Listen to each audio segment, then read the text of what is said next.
Alors, au niveau des vins, surtout les vins rouges, le professeur Renaud de Nancy a bien montré dans son expérimentation et dans ses recherches avec d'autres chercheurs que certains vins, ou du moins certains cépages, étaient bons pour la santé.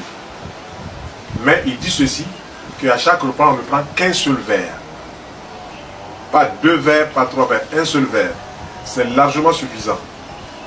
De préférence, le soir. On peut prendre à midi, c'est vrai, mais de préférence le soir, parce que le pouvoir du foie est beaucoup plus grand qu'à midi. Ça, c'est un problème de circulation d'énergie dans le corps. Donc, il a donné des noms de vins. Le Syrah, le Tanat, le Grenache, le Pinot Noir, le Merlot. Voilà les 5 vins, les 5 cépages qui sont les plus antioxydants. Les autres vins sont bien, mais ceux-là, il a souligné plus antioxydants. Si on dit antioxydant, c'est que ça ferait un vieillissement cellulaire. Voilà. Si on dit antioxydant, ça ferait un vieillissement. Parce que oxydant veut dire vieillir.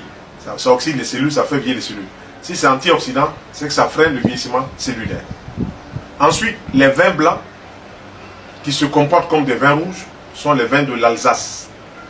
Les vins blancs, c'est le Sylvaner, le Gewürztraminer, le Tokay, le Pinot Gris et le Vendange tardive. Ce qui a été un peu paradoxal dans les recherches du professeur Renaud de Nancy, c'est que ces vins-là sont blancs, mais ils se comportent comme des vins rouges. C'est-à-dire qu'ils ont pratiquement les mêmes éléments. Pourtant, le rouge, c'est les anthocyanes. Mais là, il n'y a pas d'anthocyanes dans les vins blancs, mais ils ont les mêmes caractéristiques que les vins rouges. Et ça, c'est quelque chose d'extraordinaire. Donc, il y a eu aussi le professeur Marc Orgogozo, je crois du Centre national de la recherche médicale, qui a suivi près de 3000 personnes qui sont entre 65 ans jusqu'à 75-80 ans.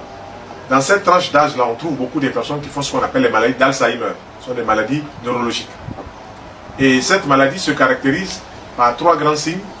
L'agnosie, la personne perd la connaissance. L'apraxie, elle n'arrive plus à marcher. Et l'aphasie, elle ne sait plus parler. Donc à ces personnes-là, pendant 3 ans, on a donné un verre de vin, matin, midi, soir. Les personnes étaient nourries. Elles ont mangé comme monsieur tout le monde. On a donné un verre de vin, matin, midi, soir. Et à la fin des 3 années, on fait donc les expériments, on fait les examens, et on trouve que sur les 3000 personnes, 80% au moins n'ont pas fait un seul signe d'Alzheimer. Il y avait 20% à peine qui avaient quelques légers signes. Donc ça montre bien que le vin a eu une action pharmacodynamique. Le vin a agi sur la santé. L'expérience est refaite encore 3 ans de suite encore, et on a donné à peu près le même résultat.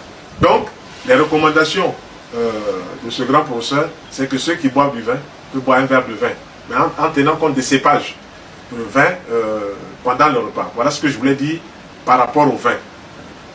Et ils ont fait aussi des expériences pour voir que le vin avait une action sur le cœur. On dit que c'est cardioprotecteur, ça protège le cœur à cause du resveratrol.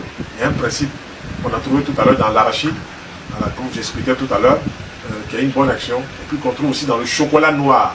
Donc ceux qui mangent une tablette ou un morceau de chocolat noir vont apporter aussi du resveratrol qui est bon pour le cœur, donc qui est bon pour la circulation et qui est bon pour protéger contre l'hypertension. Voilà, donc il y a des aliments qu'on peut prendre et qui vont nous faire beaucoup de bien en matière de santé. Donc, les gens aussi ont expérimenté ce vin-là sur, comme dit les populations de la Méditerranée, Italie, Grèce et tout ça, toute cette région-là. Et ils ont vu que près de 30%, près de 40%, même 50% de personnes avaient donc ces maladies-là en moins. Parce que ces personnes ont bu du vin rouge, ont mangé beaucoup de fruits, ont mangé des légumes, ont mangé du poisson, ont mangé de l'huile d'olive, des céréales complètes, des régimes méditerranéens. Et ces personnes-là ont vu leur taux, toutes pathologies confondues, descendre jusqu'à 30-40%.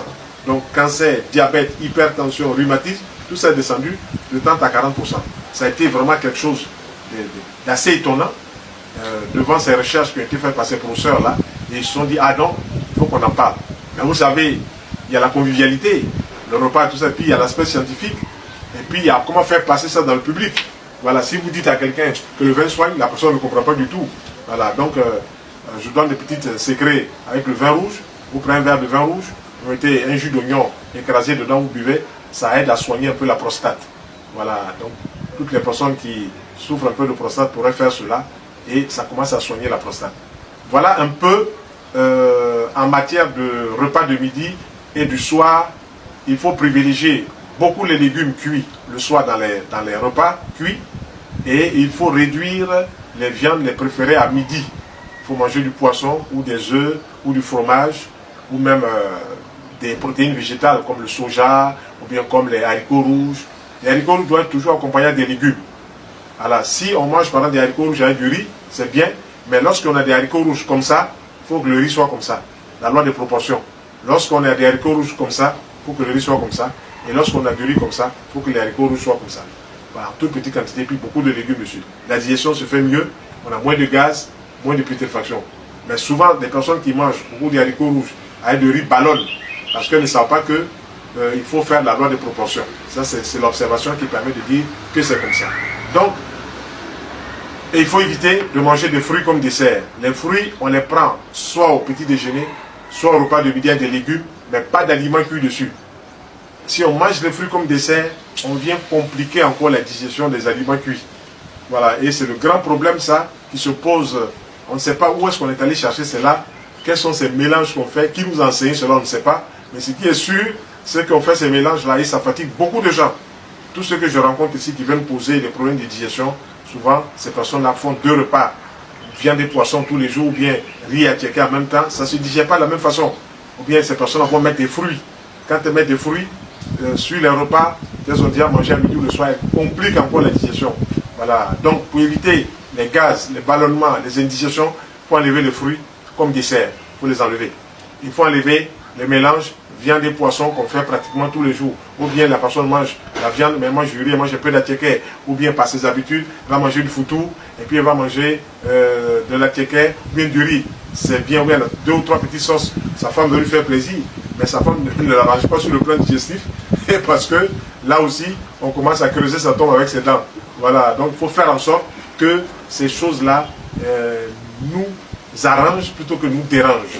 Voilà, donc voilà un peu en gros ce que je voudrais qu'on saisisse de l'alimentation et qu'on comprenne pourquoi est-ce qu'il faut manger comme ça.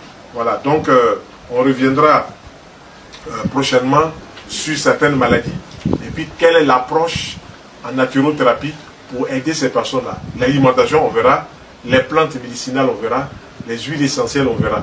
Donc quand on aura cette fiche-là, chacun peut, après avoir fait ses contrôles hôpital, venir et puis pouvoir même commencer cela. Il y a beaucoup de gens qui nous suivent depuis longtemps sur les réseaux et qui ont expérimenté notre alimentation et ça marche très bien. Donc, il faut en faire profiter à d'autres personnes. C'est pour cela que nous reprenons notre approche en essayant d'élaguer un peu plus ce que nous disons pour que les gens se portent bien. Je vous remercie.